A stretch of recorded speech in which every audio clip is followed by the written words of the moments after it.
Saya lihat Bapak berkeliling ke berbagai daerah di tanah air sangat masif ya, dengan hadir di depan massa cukup lama dalam sekali pertemuan. Itu bagaimana mengatur stamina dan power Anda gitu. Saya bisa tidur di mana saja, walaupun sebentar, seperempat jam saya bisa tidur. Itulah. Di mobil saya tidur, di pesawat saya tidur, di helikopter saya tidur. Begitu ada kesempatan saya tidur, istirahat, recharge. Kemudian saya minum kopi. Orang biasanya agak menghindari kopi kan untuk kesehatan katanya. Saya justru butuh kopi, Pak. Bapak mengikuti perkembangan hasil survei belakangan ini?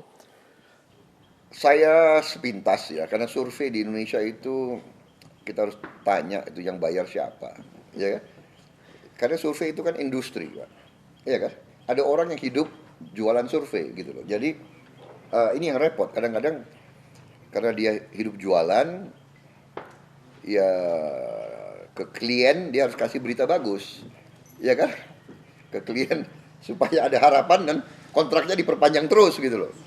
Hasil survei menunjukkan bahwa elektabilitas Bapak dan Pak Hatta meningkat dalam in growing lah gitu ya. Walaupun belum bisa mengalahkan kompetitor Bapak, katanya begitu. Bagaimana tanggapan Bapak soal itu? Ya itu, saya bilang saya kok Anda termasuk yang a priori terhadap hasil survei? saya punya pertimbangan sendiri, saya punya hitungan sendiri, dan sekarang sudah mulai kelihatan kan, walaupun itu survei-survei dari pihak yang bukan pro kita, tetap aja mengakui bahwa kita terus momentumnya naik terus. Ya.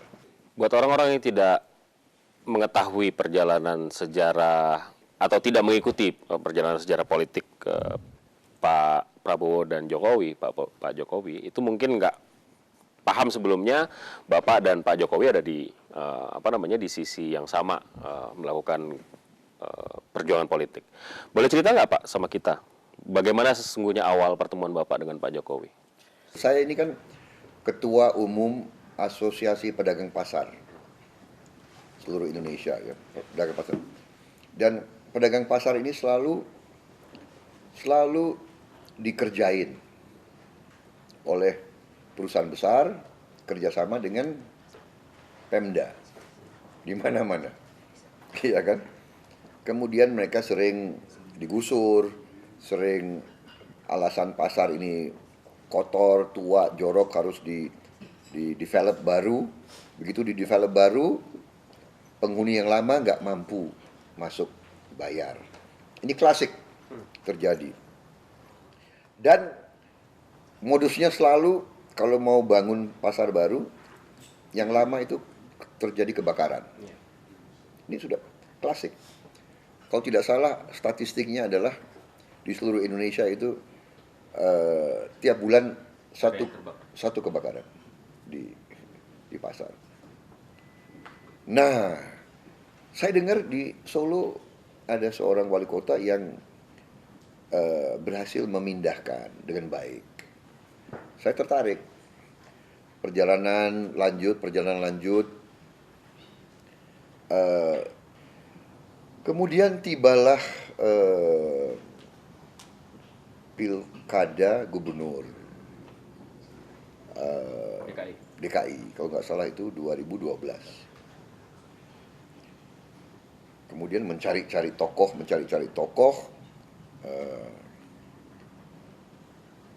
Ya waktu itu sebetulnya partai saya sudah mau dukung Pak Fauzi Bowo. Dan waktu itu kan saya masih punya semacam kerjasama dengan PDIP, iya kan? Saya punya perjanjian tertulis, jadi saya berpikir dan di banyak tempat kita juga sebenarnya kerjasama dengan PDIP. Pak Jokowi kader PDIP, tetapi saya dengar PDIP juga tidak mencalonkan dia. Baru akhirnya saya ke Ibu Mega, saya meyakinkan Ibu Mega untuk dukung Jokowi, dan akhirnya kita juga cari wakilnya. Nah, terjadilah itu Jokowi dengan saudara Basuki Jadi mastermind-nya sebenarnya Bapak? Si siapa namanya, Ahok itu. Ya, ya. Iya, mastermind-nya adalah Bapak Jokowi. Ya, saya nggak mau ngaku mastermind, tapi begitulah kejadiannya. Jadi saya menggagas karena desakan anak-anak muda ingin suatu wajah baru, dan kita lihat, saya juga waktu itu ya saya terkesan juga ke situ, ke arah mungkin we need a new leader untuk Jakarta gitu loh. Indian, Bapak kemudian berkompetisi dengan dia. In the end kita berjuang keras, dia menang jadi gubernur, dan ujungnya dia maju melawan saya. Pertanyaannya kemudian, bagaimana perasaan Bapak? Ya, bagaimana ya perasaan saya kira saya juga manusia kan. Ya, manusia kan punya perasaan. Ya, tebak aja sendiri bagaimana perasaan saya. Iya kan? Terserah. Kalau Anda percaya dengan saya, Anda pilih saya. Kalau tidak, ya pilih yang lain. Nggak ada masalah bagi saya.